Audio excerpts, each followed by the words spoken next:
Hello, everybody. Welcome back to another episode of The Claw and the King. Once again, joined by my co-host, Zoops. How are you doing on this fine Wednesday? That was a good memorization of the date. I'm doing okay. I mean, again, Nice. This is my favourite time of the year for sports. A lot of seasons coming to the end, and it's great to see all the contentious battles. It's like one season coming to the end. Well, football's Or coming two, to... Well, football, two. basketball. So, and those are my main two sports. So, This is why I love this time of the year, and it's a lot of stuff to chat about. Easy, Lovely jubbly. Yeah, packed show today. So what do you want to NBA. start with first, my friend? I mean, well, we may as well talk about the Do you want to talk elephant in the room. Do you want to talk about the whole situation, though? Or do you want to start off with the Nets as a general theme, or just go right in for the... I think we can just talk the about snake. it all in one. We can talk about it all in one? All right. You started off. Where do you want to start with the Brooklyn Nets? With the Brooklyn Nets. And their utter capitulation. Well, yeah, so I did pick the Nets to end up winning this series. And I think a lot of people did. A lot of people thought it was going to be close. I don't think anyone predicted a sweep from Boston. And the only sweep, in fact, in the whole first round. But, yeah, the Nets absolutely shit the bed. The whole team, the coach, obviously one player in particular. But, yeah, it was just a really poor performance from Brooklyn. I mean, Boston were just better in defense. Great analysis. Boston were just better. They locked up KD. He couldn't get going the entire series until kind of game 4. And then fucking KD and Kyrie didn't bother to play any defense, so they just got blown away on the other end. I think, Steve Nash they're saying he's going to come back. I think his coaching definitely needs to be called into question. I think his rotations weren't great. I mean, you're throwing Blake Griffin in there. He's been sitting on the bench for 3 months, and then you're saying, come on, mate, get on the floor in the fourth quarter and win me this series. Like, I think he should have been on the floor earlier. He played decently when he was on the floor. Same with LaMarcus Aldridge. You didn't even give him a chance. Like, Claxton's a bum, man. Drummond is a bum. Like, Aldridge can space the floor and do more for you than Claxton can do. I'm sorry. Look,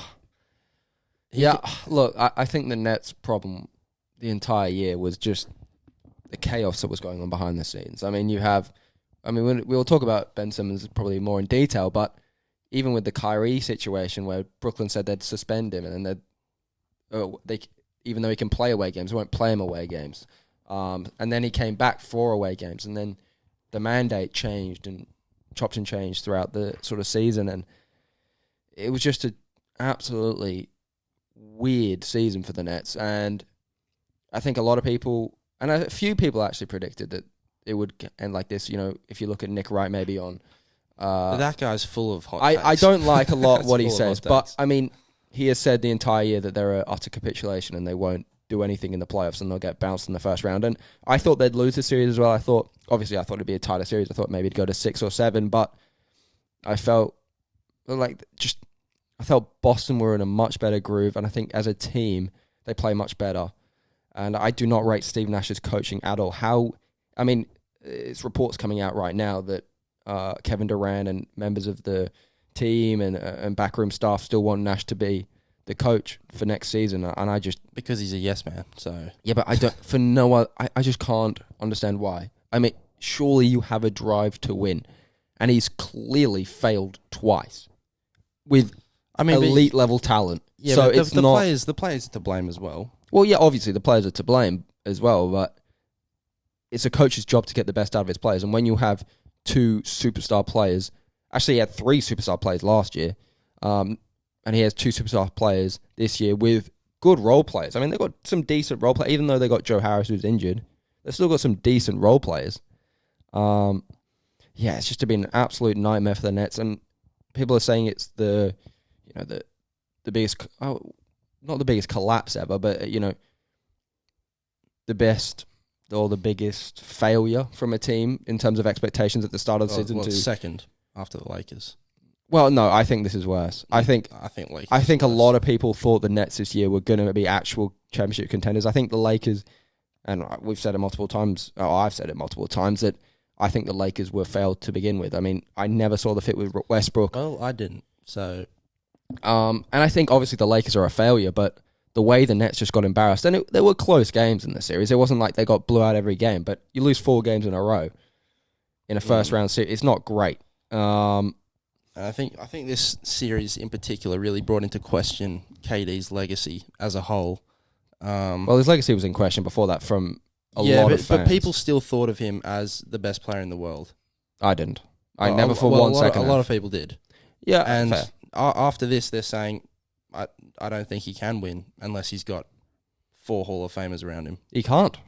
Look, if you look on paper, his game is perfect for winning champ. I mean, he is not a very selfish player. He can do basically everything on a basketball court, and as for all accounts that we've heard, that he's a decent teammate. Teammates like him, so there's no reason to suggest why he's failed so many times when he's been the lead man, like Charles Barkley said. He's been the lead man on OKC. He's been the lead man in Brooklyn with good talent around him, and he has never gotten over the hump. It's a bit dodgy from him, to be honest. It does reflect badly on his legacy, and guys like Giannis, I think, have surpassed him, and I think it is a bit surpassed him. Yeah, in terms of in terms of overall legacy. I'm talking about best player in the world at the moment. Okay. But I do think Giannis will eventually surpass him in terms of legacy and I do think it's a bit unlucky for him because LeBron has been the best player in the world for so long, and he aged through 33, 34, 35, 36, such a dominant player still, and still the best player in the world, that a lot of people predicted that he'd probably fall off by that stage and KD would take the reins and become the best player. But LeBron held on for so long, and now you've got guys like Giannis coming through, and Luka Doncic coming through, and Jokic and Embiid, that it's just, you can't call him the best player in the world anymore. And where the Brooklyn Nets go from here, I've got no clue. Is Ben Simmons' attitude going to get better? Is Kyrie Irving going to become less of an idiot in the next year? I don't know. Well, I was talking to someone the other day, and he said, right now, Brooklyn are his favourites to win next year. Is it one of those idiots at work that you work with? No, not from work, but I've had a mindset. You don't have to tell me their name, but it's just it's a family member.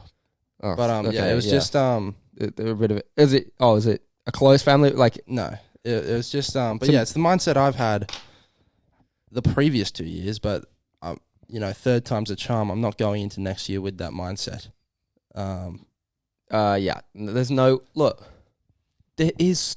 I don't know what part of my brain thinks this, but I still think there's a chance next year that they win. Just looking at the talent, and obviously they'd have to do a lot of things. Ben Simmons would have to put on some clothes. Yeah, he'd have to be able to dribble a basketball without mentally breaking down. He wouldn't even need to shoot it. Just dribble it. Yeah, just dribble the basketball, mate. Baby steps. That's all it takes. I think they'd have to change their coach. I don't rate Steve Nash, as I said. There's just a lot of things that they'd have to do in order to compete again. I think the talent's there on the roster. I do think Kyrie Irving is a winner, and I do think Kevin Durant has that winning mindset. But there's just so many bad personalities in that locker room, and it's just boiled over. Similar to Manchester United, you could say. Probably the NBA and EPL comparison is very similar between those two teams, and where you got so many bad personalities amongst great talent, and you see what happens. And a bad coach. Yeah. See what happens. Yeah. I think we should just highlight Ben Simmons quickly. Yeah, we'll go. Yeah. I mean, he disgraced Australia as a nation, I think it's fair to say. Yeah, he's officially disowned. I think, I think the main thing is, when in Australia, when you're taught here about sport, you're taught everyone gives it a go. Everyone tries their best. That's the main thing that you're taught about since you're 5 years old. You're taught, give it a go, try your best. Unless you fucking break your leg, you still play. Yeah, it's all about giving effort. And the fact that he has shown zero effort to play a game where you put a basketball in it. He's not fighting wars. He's not saving orphan children. He's not curing cancer. Relatively speaking, there's pressure on him, but there's not an immense amount of pressure where you cannot play basketball anymore. I just don't think he likes basketball. I just simply think that he does not like basketball, and he's filed a grievance against the Sixers to get $20 million of unpaid wages. Mate, you literally quit on the team because your coach said you were shit.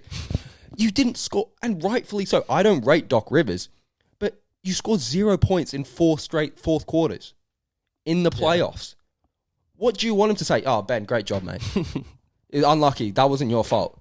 it's completely your fault. Well, not completely, because Doc Rivers is a bad coach, but still, it's just mind-boggling how he has this mindset that he's not in the wrong, that it's just everyone else. I know. And there needs to be stronger people around him to tell him, look, mate, what on earth has happened to your head? You need to get back into the rhythm of playing basketball. You need to just play. Brooklyn Nets fans, I mean, they might do now, but when you got traded there, they didn't have any sort of animosity towards you. They were excited to have you there and potentially winning a championship. But all of a sudden, by you not playing and you not getting over this mental block and you having back injuries for 3 months, when there's nothing that shows up on a scan or anything like that, they're beginning to hate you now. And he's just slowly becoming, and we're doing a list sort of later in the show to sort of highlight Ben Simmons, but he's becoming the most unlikable player maybe in the history of sport. I mean, he's Australian, and I don't like him. That is so hard for... No one likes him. As an Australia, we're a small country. We don't have that many sort of professional athletes. Now you're Australian, are you? Well, I'm English, but I'm a citizen, okay? I'm Australian. As Australians, we're really proud of our overseas talent. Even you love Joe Ingles. Even guys that just give it a go and they're playing in the best leagues in the world and you support them and you go all the way. I don't think a single Australian likes Ben Simmons. Not one. No. Mate, I don't think even his mother likes him at this point. I mean, it's ridiculous. Obviously, I think your thoughts should be similar to mine. Yeah. I mean, I know for a fact, without knowing any facts, that he could have played the first game of the season. He could have played the first game of the season. Mate, he could have played 82 games. He's chosen to sit out 86 games of basketball with no injury. And, I mean... And look, I just want to sort of jump in there. He's citing mental health. And I understand mental health is a problem and it should be addressed. But it's also very dodgy how he's dealt with the mental health. When Philadelphia were like, okay, you got mental health problems, how about you see a team sort of psychologist so we can sort of get a gauge on where you are? And he's like, no, I'm doing it privately. It's like, well, how do we know that you actually got mental health problems? You're not just leaving. Well, you should trust me. Yeah, I mean, and Brooklyn weren't asking him to do much. I mean, they were like, please, just play 10 minutes for us in 2 games, please. Like, pick up a ball.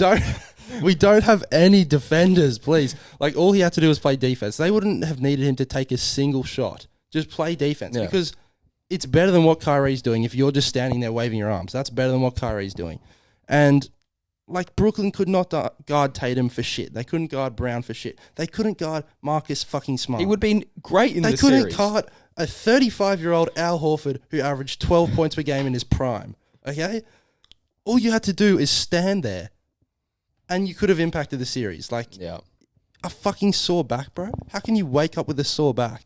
Yeah, it is. It is a bit... Oh, my God. It's just embarrassing. I mean, even before this season or past season or the season before...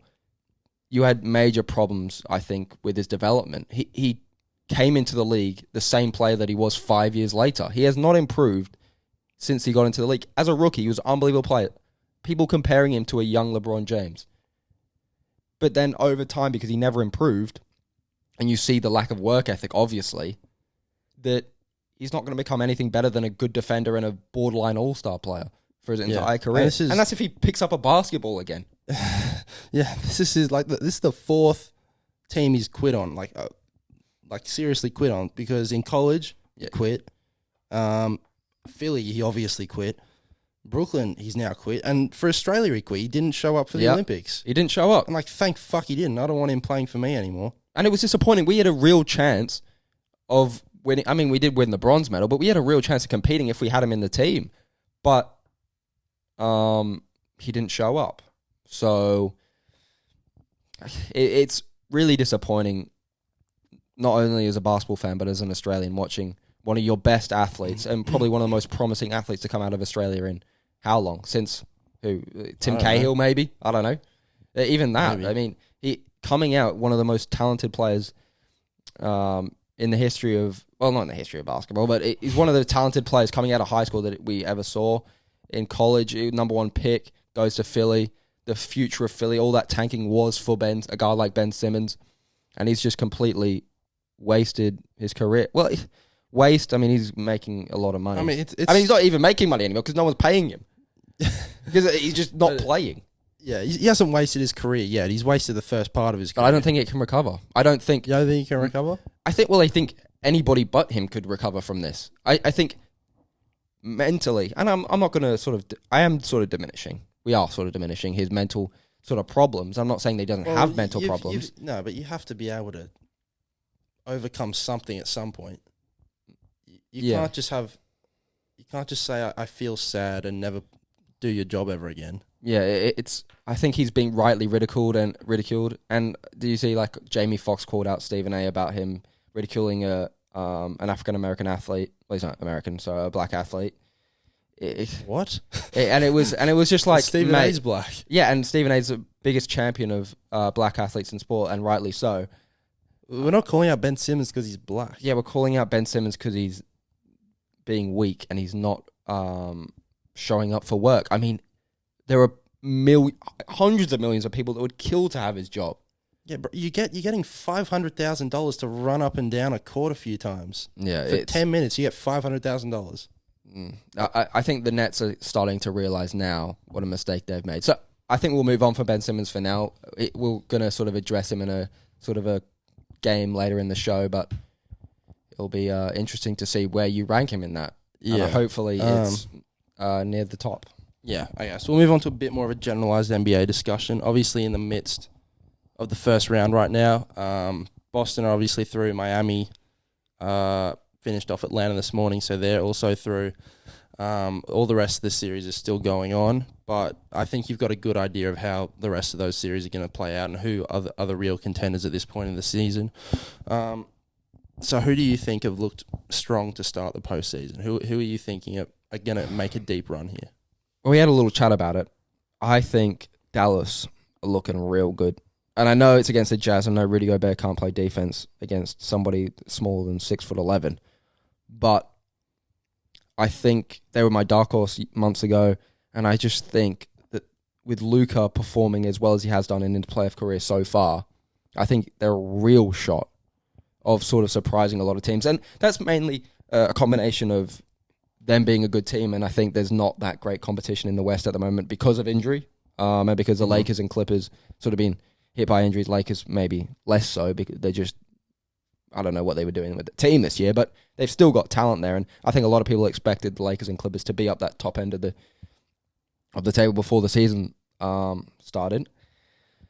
And there is a bit of lack of competition there, even though it's a Wild West, I think. And that's why I think it's a Wild West. You call it the Wild West because there are that many solid teams there, but there's not really a one that stands out. Phoenix are good, but even they've looked dodgy in the first round against the Pelicans. Yeah. But I just think Dallas have looked really sharp against Utah.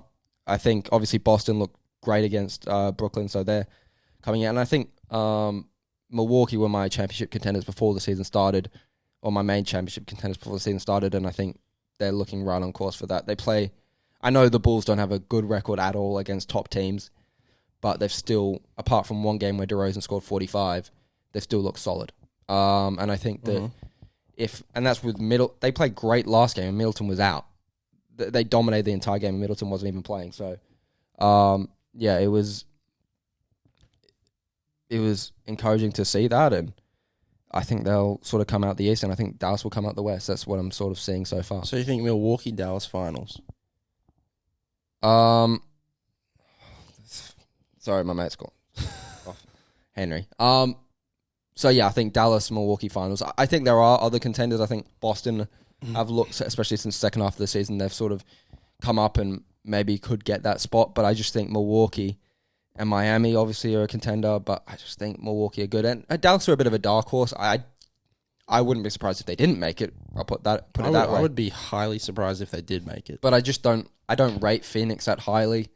I think that Golden State have consistency problems. I don't think they can go for 3 games in a row with being utterly crap, and then go for the next 3 games for being unbelievable. So I don't trust the Warriors in terms of consistency level, and I don't trust the Suns in terms of in terms of an overall superstar level. I know Devin Booker's a star in this league, but I think you need a second guy. I know they got Chris Paul, but he's going to be scoring 15, 14 points a game. I think they need more.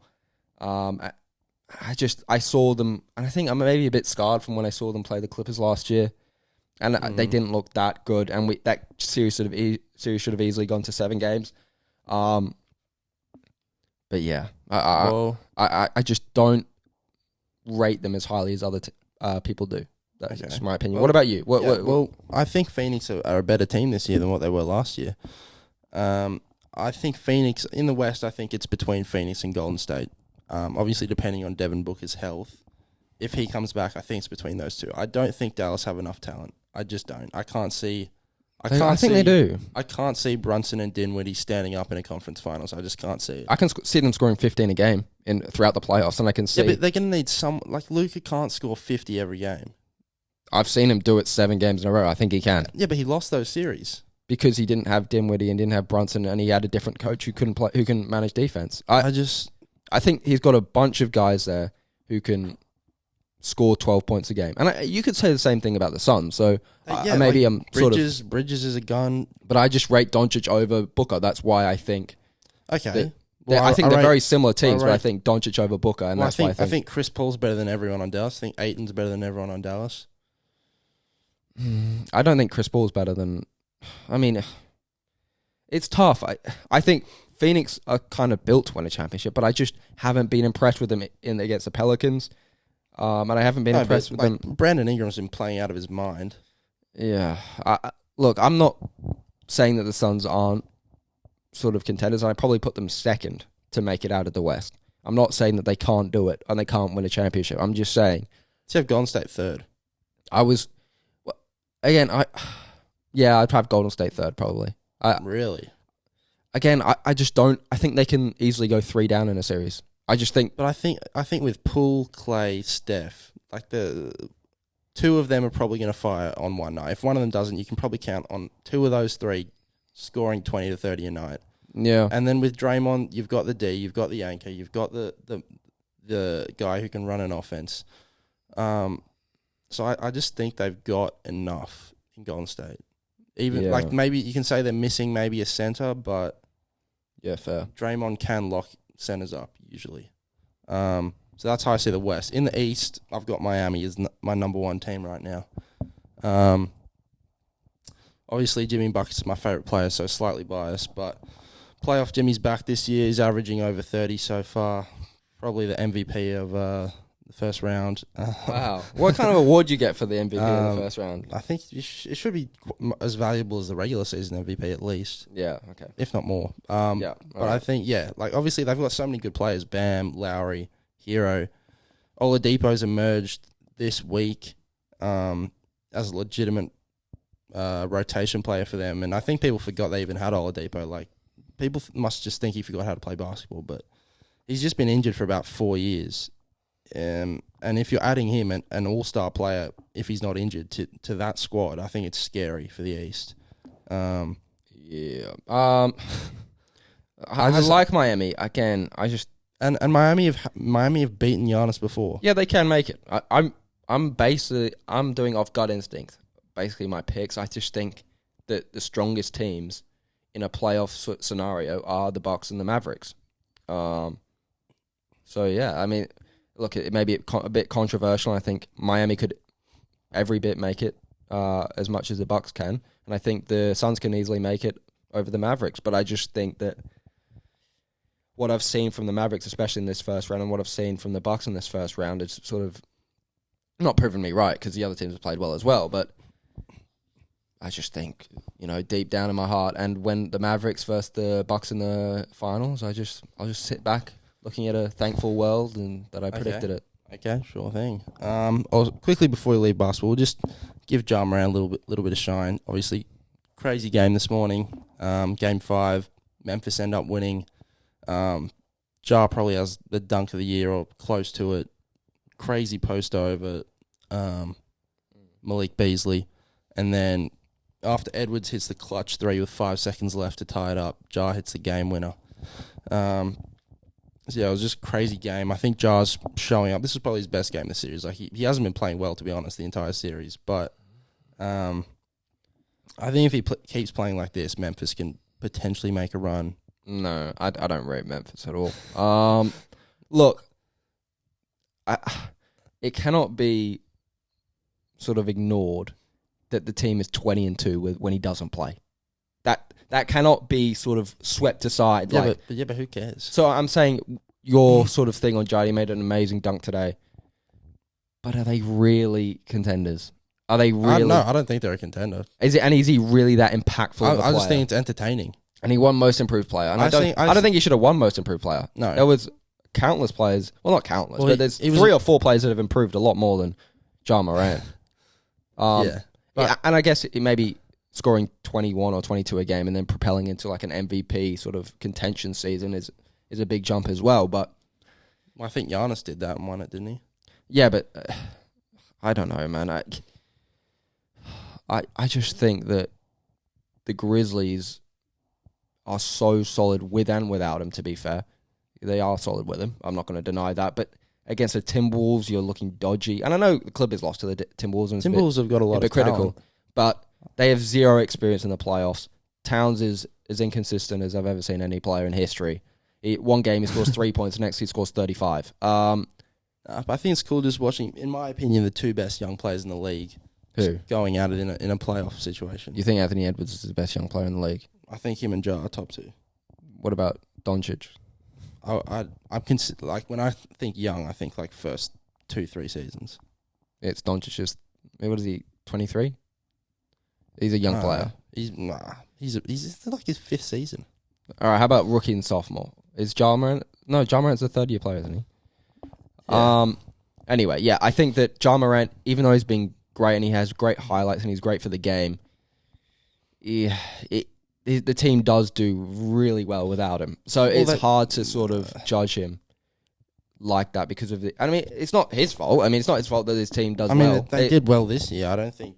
I don't know if you can really put much weight into that. I think I can. 20-2 without him. 22 games, you win 20 of them when he doesn't play.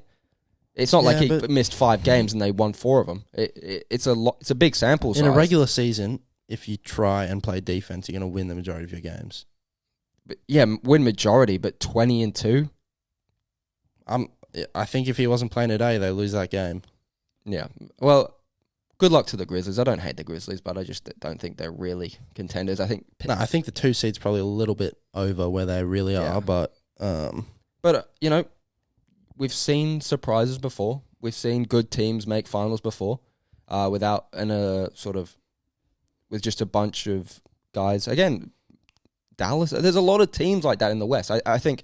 Yeah, the West is somehow just. It is the Wild West because there are so many teams at similar level. Because I rate the Mavericks the same as I do probably the Grizzlies, the Warriors, and the Suns. I rate them very similarly. I think they're very close to each other.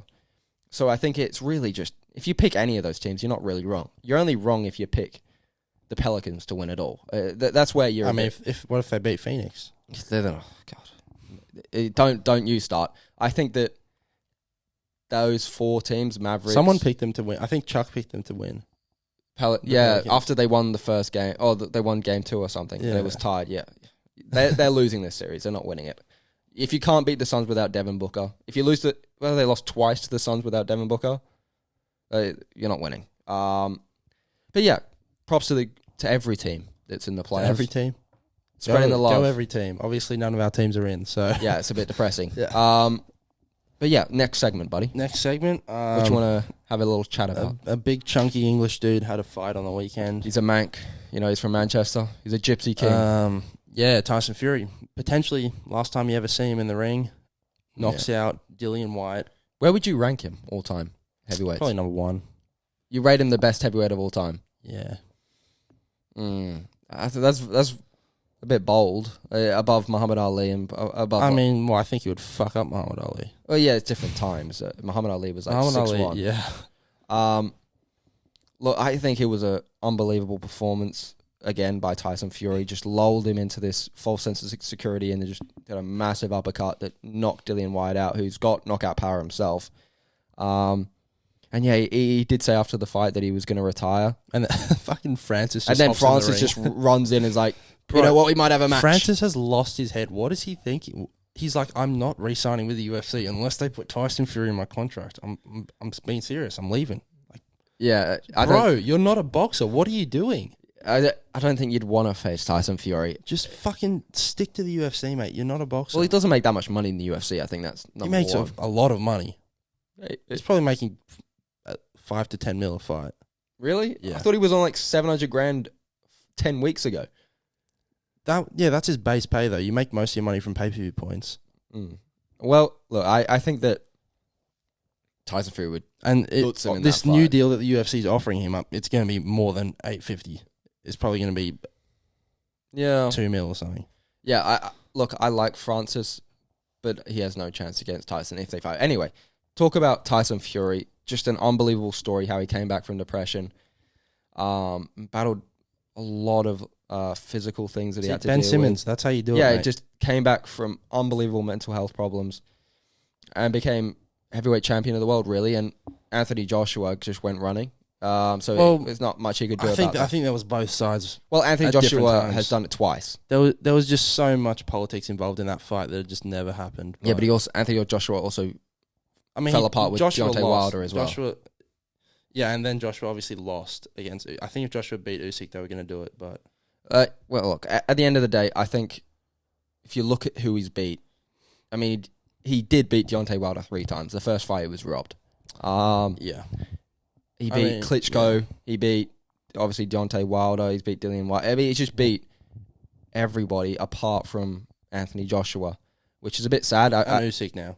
Well, I mean, Usyk just came up, so it's not... But I think everyone wanted that Joshua Fury and all the Joshua Wilder fight. Would have been the biggest fight. Would have been such a massive fight, but it's a bit sad that we couldn't get to it. But, yeah, he retires on top, and I'm happy for him. Maybe that's some sort of ploy to get the Joshua fight so he can skip all the mandatories. No, I think he's happy. I think in the fight business, if you're a boxer or you're a MMA fighter, it's a lot better to retire when it's so hard to do that. It is when hard. You're on top. It's so very few people do that. Yeah, it is hard. But I mean, he has been through a lot of tough stuff in his life, so it's understandable that he wants to spend time with his family. Because every interview you hear him, you hear him say, without fighting, I am suicidal.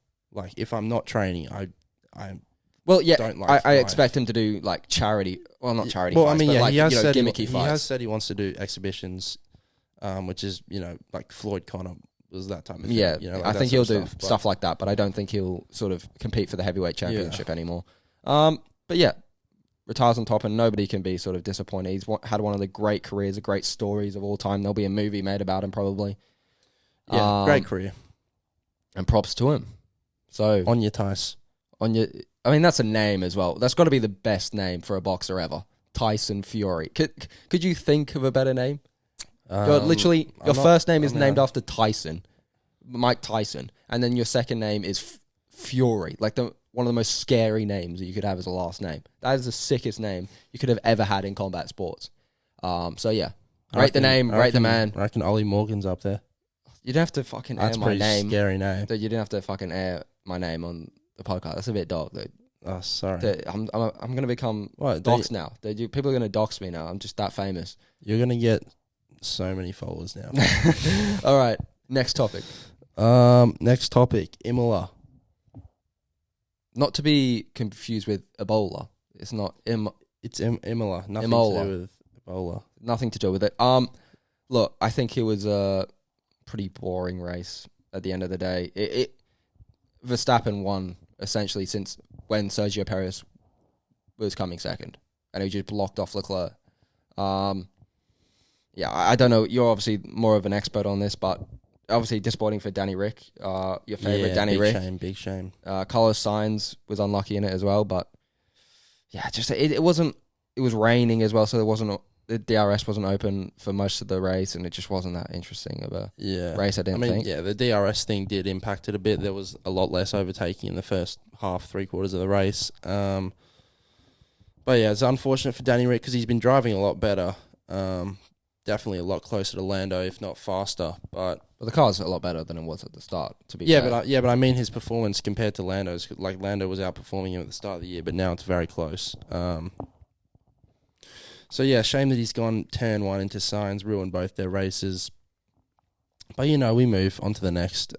Red Bull, very, very dominant week from them. Ferrari had nothing. Charles bottled it at the end and gave up a few extra points. So which is not smart from him. that's the type of stuff that loses you championships. Really, It's just inexperience. He hasn't been at this hot before, and he and just that's why I backed Red Bull at the start of the year. I just trust them more. Look, it is fair. Kevy Mag got points though. What a man. Gunther, he must have been. I mean, someone had to get him, so he may as well. Well, I mean, he's got points. How many times now? 3? I don't know. He's been unbelievable. Haas. Gotta love the Haas. Come on, baby. He's been unbelievable. I love Haas. Come on, baby. Come on, Gunty. I believe in you. Mick Schumacher, you're shit. But still, I believe in you too. Come on, you can get that third. You can get third. Ferrari and Red Bull will run away with it. Mercedes are in the mud. Come on. Go for the third. Make some improvements on your car. I think it's between McLaren and Mercedes now. It's a pretty quick turnaround from McLaren because they were the slowest car in the first week. Yeah. And now they're third. And Lewis Hamilton can't figure out how to drive. George Russell is destroying him, which I kind of said. I was like, George Russell's good. It's a tough sort of thing for Lewis Hamilton, isn't it? You're in the best car on the grid for 10 years in a row, and then all of a sudden you're in a shit box. But that was always the question. It's like, how good really is Lewis? Because he's always in the fastest car. Yeah, but he was very good in the fastest car. I mean, but you don't really know because you don't get to see anyone else in that car. Well, I think it's okay. Well, he was good when he wasn't in Mercedes, but I think that the problem... Oh, I don't think anybody... If you were going to put anybody in the grid today in Lewis's situation, I don't think they could do what he has done for the past 10 years. I don't think anybody... Even if you put... I think if Max was 10 years older and you put him in that car, I think he would win 7 championships as well. Yeah, maybe, but just the dominance that he had in a good car, a very good car. So it's tough to sort of rival Lewis in terms. But I mean, he did only have to beat one person each year, which was his teammate. Which, to be fair, he did do so. And Bottas did sort of.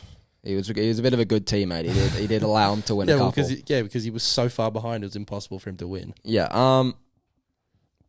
I just think if people are sort of diminishing Lewis's legacy now because he's in a bad car. I don't think they really are, but yeah, I don't. Do you think Mercedes can sort of climb back their way? I mean, it's really early in the season. Oh, they can't win. The season's gone. Really? It's pretty early. Yeah, but it's gone. Is it? Yeah. What if they make vast improvements? What if next race... They can't. They would have to win pretty much every race from here. Yeah. I think. Well, it's a bit sad. I hoped Lewis would take revenge. Toto did say at the end of Drive to Survive, he'd say, this is the great motivation for next season.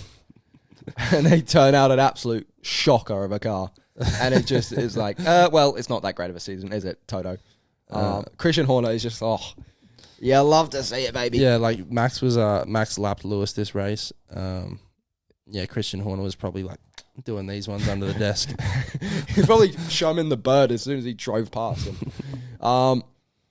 It's surprising that Mercedes have been this bad this season, and Red Bull, they did look a tad dodgy to start Red Bull. They didn't look great. Ferrari looked way ahead of the pack. Their reliability was poor. The car was just breaking down. Yeah, Lewis should have won last season. Verstappen, how did he win that? Still on that, really? I am still on that. It's ridiculous. It's absolutely ridiculous. Latifi, at least he didn't crash this week, Latifi. Good on him. Everyone, give a round of applause to Latifi. He didn't crash. That is an achievement right there. He's racing at the back of the grid with no one to race, and he didn't crash. What a job he's done. He's done well there. How is he in a car? Onwards and upwards for Latifi. Because he's got rich people around him. It gets to a point where, like, if you crash every week, you're causing more damage. Yeah, your father. I guess, but he is under contract, so they can't really do anything. God, Williams aren't looking good. Alex Albon's looking decent though. He's not looking. Yeah, but is it really an achievement to beat Latifi? Like, no, but he's looking like threatening for points each week. So he's not. Yeah, but he's doing the same thing Russell did last year. Yeah, which just shows how bad. Russell got a Mercedes seat off of doing that, so I guess it's pretty good. Yeah. I just think Albon had a bad first year with Red Bull. Bad is an understatement. Well, he was just judged, I think, a bit too quickly, and I think he's a solid driver. I think maybe AlphaTauri could look into him. Do you reckon? If Tsunoda doesn't improve? They had him before. I don't know why they would take him back, but yeah. Well, Vettel got his first points of the season, didn't he? Yeah, I think so, yeah. Lance Stroll, another well-liked driver. Lance Stroll is Jesus. The Canadians, everyone loves them. It's funny how Canadians are like stereotypically the most nice people ever and the most well-liked, but just on F1, everyone just hates them. They're just the most unlikable people. So next topic, bit of chat. Next topic, we'll do the top three. Do you want to do the top three? Yeah. I need to just get my phone real quick. You started off. You start with your number 3. Okay. So, the topic this week is top 3. Amber Heards, to give some relevance to it, or divas or whatever, of sports, right? Because it's kind of coming out that Amber Heard's a bit of a diva and she kind of fucked over Johnny Depp. Oh, really? Just a bit. Just a bit. Just a tad. She kind of fucked him over, but... oh, God, this chair's a nightmare. Yeah, and obviously with Ben Simmons in the mud at the moment, it's kind of where this list has been inspired from. So I'll start with my number 3. A bit of an out there one. We haven't even talked about this sport at all on the podcast, I think. But we haven't talked about this sport. We talk about a lot of sport. I think it's a boring ass sport. I've gone for Bernard Tomic. And if you don't know who he is, he's a tennis player. Yeah, but nobody outside of Australia really cares about Tomic, do they? I don't give a fuck, mate. You go. Sorry, my bad. You go. Why is he on my list? Because he's useless. He was the number 1 junior in the world. He was meant to be the next big thing, win Grand Slams. I don't think he's ever made it past the 4th round of Grand Slam or something like that. I don't know. He definitely significantly underperformed. And he's basically, there's just been a lot of interviews of him just saying reckless stuff. Basically not trying in tennis, not practicing. I think he's had a lot of speeding fines, a lot of crashes in his cars. I think that's what he spends all his money on. And then he had he had a nice car. He had a nice. Yeah, and he had that. Oh, he had that relationship with that Love Island chick, I think. Oh yeah, the OnlyFans. Yeah. So and then that thing. Didn't she film him fucking breaking her laptop or something? I don't know. Yeah, but I just saw some shit with them. It was weird. What were you talking about? Huh? You were talking about the violence or the other stuff? No, like photos of them together. Oh, photos. What type of photos? Like with clothes on. Oh, okay. Good. Yeah, so he's basically just been a bit of a flop his whole life, and he's just thrown away what was meant to be the next Leighton Hewitt type of tennis career for Australia, Leighton Hewitt, really? What? I mean, God, Australia has such low standards for he's tennis. He's a world number 1. He won Grand Slams, mate. Okay. So, yeah, that's number 3 on my list. Yeah, I think that's fair. I don't disagree with that at all. If you see him talk, you can understand why he's a diva. I just think... Speaking of individual sports, I do have an individual sports person here on my next one. Mm-hmm. But I just think individual sports it's not as impactful when they're a diva. So if you look at team sports, and if you're a diva in a team sport, it can disrupt the whole locker room. But if you're an individual, nobody really cares. So when people carry on about Nick Kyrgios being a bit of an idiot, I don't really care because it's his life, and he's just only affecting his career. I don't think Kyrgios is really like that. Because he's still really good. Yeah, but he could be so much. He's talent-wise. He's pretty good. The thing is, he just openly doesn't like tennis. So he's like, I wish I played basketball too. Yeah. But yeah, my third is I actually mentioned him a couple minutes ago. Anthony Joshua. Anthony Joshua, really? Diva. If you've ever seen an interview of him, he is the biggest prick without training. Eddie Hearn's greatest achievement in his whole career is not allowing Anthony Joshua to do his own interviews because he is an absolute arse when it comes to interviews. He just comes off as just this self-entitled guy. And it's not even that. It's the fact that I know you said that the Tyson Fury AJ fight was a bit of both sides, why that didn't happen. But I mean, it happened with Wilder as well. That fight was scripted on the cards for ages, but he just wanted to be the number 1 guy on it. And to be fair, against Wilder, he might have been, but Fury wasn't. Fury was clearly the number 1, or the A, what is it? What are they doing? A side in boxing. And I just think the fact that he's tore away, and it's mainly my own opinion because I think it's sad and it's disappointing that I haven't been able to see one of the sort of great heavyweight. You hear about Ali, Foreman, you hear about all these great fights throughout heavyweight boxing history, and we didn't get to see Joshua at his peak versus Fury at his peak or Wilder at his peak because he torped torched both of those fights. He didn't want to do it, and he came in against Andy Ruiz completely unprepared. I just think that he has been a disappointment. He was supposed to be the future of boxing in general, and he held a title for a couple. When he beat Klitschko, he held a title for a year now. He had it for a while. He had it for a bit, but then whenever he was asked to step up again, I just felt like his competition level, he fought just nobodies, and took the easy way route. It's third on my list because it's not as big as a sort of diva as the other two. But I just think it's disappointment mainly associated with this pick because I didn't get to see one of those great heavyweight fights. And yeah, he's a bit of a diva, in my opinion.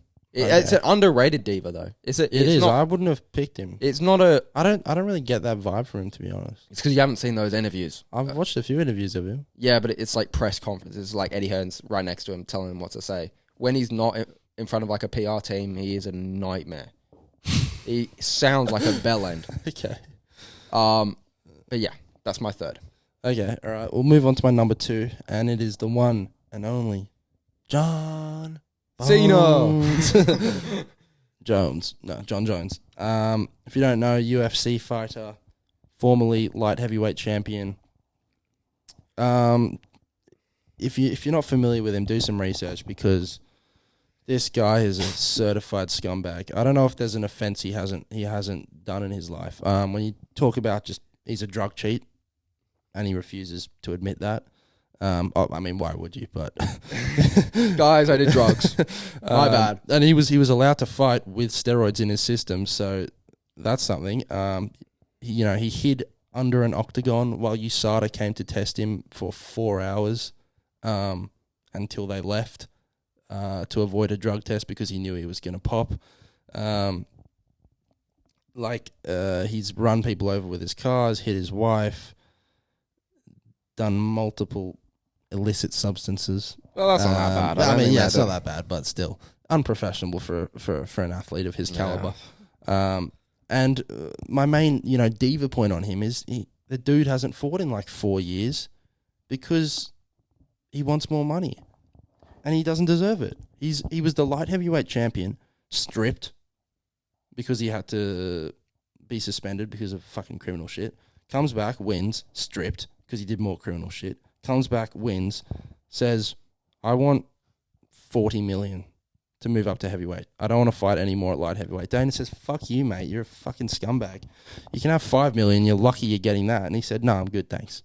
I'm just going to sit at home for 4 years and rob everyone of watching me fight and inevitably lose to Francis when I get knocked the fuck out. Well, look, I think he was close to being third on my list, but to be fair, I didn't really remember the domestic violence stuff. I know he hit a woman in a car, all that stuff. I just remember him for being a cheat in terms of the drugs and being a bit of a loose cannon, shall we say.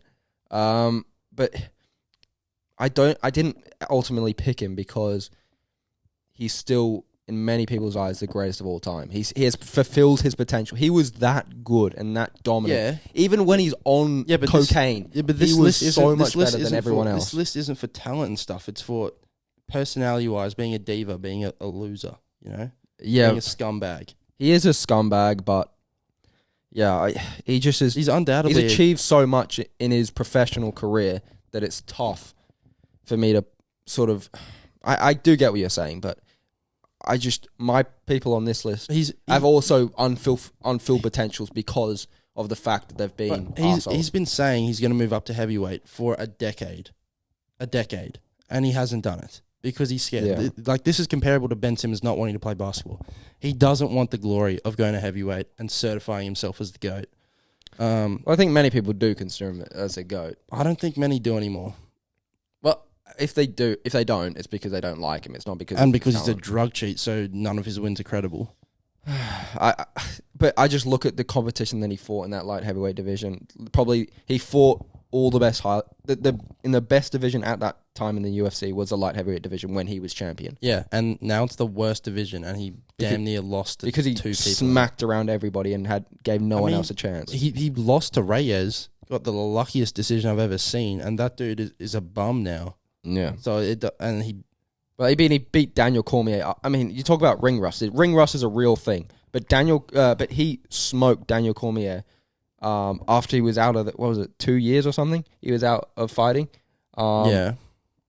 And Daniel Cormier at that time was arguably one of the best fighters in the UFC. I know. I feel like DC's kind of overrated. I mean, he beat a lot of top people, and he was champion. And John Jones just smoked him. But it's just such a mismatch in terms of size. Like, DC is so short compared to... Yeah. Like, I don't know. Well, okay, my number 2, okay? It's a bit of an out there one. You'll know him. But it's Balotelli. Mario. Good old Mario. Okay. I can see it. Just an absolute... I mean, in terms of the word diva, if you were going to put a picture in a dictionary of a diva, it'd be Mario Balotelli. I mean, the amount of shithousery this guy did because he had a bad attitude. And it's not shithousery that's funny. You know, they do it for memes. He's doing it because he has a real attitude problem. I mean, I remember in like the preseason where he was one-on-one on goal and he did like he did like this stupid skill move to try and backheel it in the net when he was one-on-one with the keeper. And he got benched right after. He just, throughout his career, maybe you could say he was sort of... he was mismanaged by managers, you could say, and by coaches that he played for. And he was a great player at his best. But I think he torched his career because of his bad attitude at Man City, at a bunch of clubs really across Italy as well. And now where is he? He's doing nothing. I don't know. Last time he played for I can't remember, some lower league team in Italy, but one of the most talented players of our probably generation of growing up. Really? One of the most talented? Yeah, unbelievably talented. On his day, Balotelli was unbelievable. But I mean, I remember he was hyped for a bit, but... He was a great player, but he just had major attitude problems. And I nearly put Balotelli / Carlos Tevez in this list. Tevez was, oh my God. He had a great career. Yeah, but he was a diva. I mean, my God, he left Manchester United for Man City, and he put on a billboard, "Welcome to Manchester." And then after he won the title with Man City, he said something about Alex Ferguson. I can't remember the exact quote, but but he's more of a. I didn't include him because he's more of a shithouse for the memes. He does it because he does have an attitude problem, and he quit on Man City as well. He did refuse to go on to the. He was sitting on the bench. He refused to get subbed on because he was disappointed he didn't start, and then he didn't play. Then he just was golfing for 6 months in Argentina. So he is a bit of a diva as well. But I just think Balotelli is a different level. Didn't he have like some sort of singlet on that said something, or like a bib or something? Mate, he did everything under the sun, Carlos Tevez. But I differentiated him from this list because he did have an amazing career and he was an unbelievable player. And my list is sort of dictated on how their personalities have impacted their careers. So that's why I didn't put him on, but I think Balotelli for sort of a throwback. That's weird to say throwback. It would sound old, but a bit of a throwback to put Balotelli on there. Yeah. All right. Well, number 1, Ben Simmons.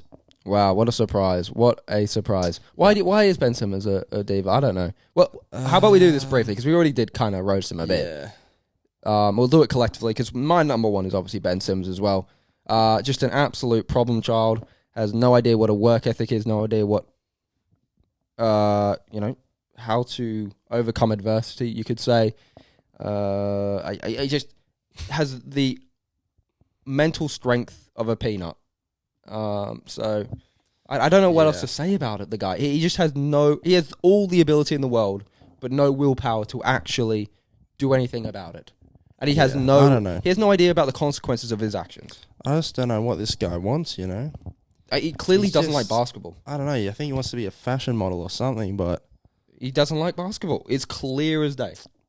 I feel like he does like it. It's just... He likes what it brings. He just needs to be in the perfect situation to enjoy it. He played AFL growing up, didn't he? I think I don't know. He grew up in Melbourne, I think, so that's why he's not a great person. Let's be real. Okay. Melburnians. I guess. No, I'm joking. But I think that he grew up playing AFL. I just think he probably got told as a kid that he was going to be a really good basketball player because his dad was tall and he was tall growing up and he was super athletic. And I just think he was, you get in school when all the tall kids are sort of pushed into sports by coaches and stuff. And I think he just took to basketball and ran with it. I don't think he's passionate about it. And look, I don't know the guy, obviously, but it just seems like he has no desire to be a better basketball player than he already is. Well, I've actually had the pleasure of meeting him. Have you? Yep, and he was a scumbag. What did he say to you? He said, Oscar, you can't have a photo, you stupid bitch. You're not cool enough to get a photo with me, mate. How did he know your name? Because I said, hey, mate, I'm Oscar. Could I grab a photo? Is this genuine? And he was like, no, fuck off, mate. It sounds believable, but I know it's horseshit. I've got a fashion show to get to. Oh, he said he got a fashion show to get to. Is that what his excuse? I haven't. Mate, well, no wonder you don't like him. Jesus. If I bend down to have that photo with you, that's another 6 months of a back injury I've got to deal with. No, I don't expect he'd do it. It's another excuse not to play basketball. I mean, oh God, I was bending down to take autographs with people. It hurt my mental state. The amount of people that wanted my autograph. That's a better excuse than hurting it in the middle of your sleep. Yeah, didn't Stephen A make that like analogy? Like he must have been doing something in the bedroom to be fucking to break his back like that. Jesus, be out for 3 months. Jesus, what were you doing, buddy?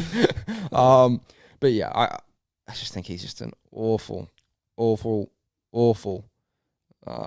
model athlete. He's not he's a great athlete. He just has a terrible mindset to be a professional athlete. But yeah, I think that's enough rinsing of Ben Simmons. Is there anything else that you'd like to discuss? That's it. That is it? Anything you want to talk about? Not really. I think obviously I'm looking forward to the playoffs that are going to continue. Manchester United, not really. I mean, we signed I'm pretty sure I mentioned on the last one. We got Ten Hag. Against Arsenal, we were actually a lot better, a lot more improved, but lost. Lost because Alex Telles does not know how to kick a ball. Bruno Fernandes is a melon. And that's about it. It's just disappointing. We're not going to make top 4. We're going to be in the Conference League with Cristiano Ronaldo, which is so depressing. Without Cristiano Ronaldo. Mate, who else is going to pay that geezer 500 grand a week? I think no one. I think 98% of clubs that can afford it would do it. Yeah, but they can't afford it. That's the thing. Only PSG can afford it, and they're not going to. Oh, imagine if PSG get him. Wow. Actually, I could kind of see it, to be honest. If Mbappe were to leave, that would be awesome. Ronaldo. Suey. But yeah, I think that it's just disappointing from a Manchester United perspective. It's between Arsenal and Tottenham at the moment. Not much to really watch. I don't even care about it anymore. We have no other competitions to worry about. I'm just hoping for next season. But it's like, fuck, we're not even in Champions League next year. It's kind of dead. Yeah, but we're going to have to rebuild. We're going to be rebuilt under Ten Hag. Yeah. It's just not we're going to get all the bad players out. We're going to get so many good ones in. That's how you're supposed to think. But yeah, it's not great. But other than that, it's a sort of exciting sports week. Champions League. I'm not too sure if Liverpool are playing tomorrow morning. I assume then it might be. I'm not too sure. But I know that Liverpool are playing. They're playing Villarreal. What's your anticipated result? Villarreal, is this the semis? Yeah. Villarreal are in the semis? Oh my God. It's embarrassing. Wait. We beat them in the group. Yeah. And they're in the semis. Well, I mean, they've been great, to be fair to them. They beat Bayern Munich, so they must be good. No, they can't be. Well, Bayern Munich just won the German title again, so they're not bad. But yeah, do you think Villarreal have a shot at it? Do you think they shouldn't have a shot at it? Oh, I'm praying, because imagine a Liverpool-Man City final. Yeah, I'd rather see that than Villarreal. Really? I want to see good As a teams. Man United fan, you'd rather see Liverpool versus Man City? Yeah, because I like watching good teams play each other. I'd rather not watch Man City or Liverpool win in Champions League, though. I'd sacrifice that one game of good football for Liverpool-Man City. For not having Liverpool Man City. One of them's going to win.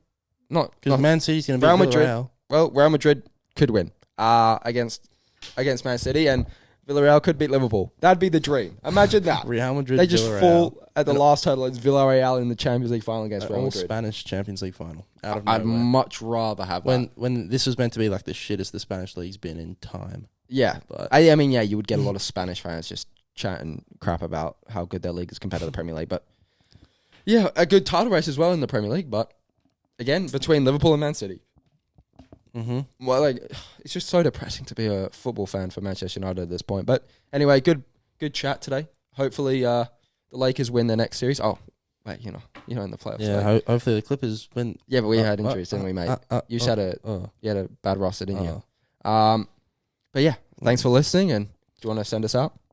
Yep. Like, comment, subscribe. I love that transition. Bye. Peace.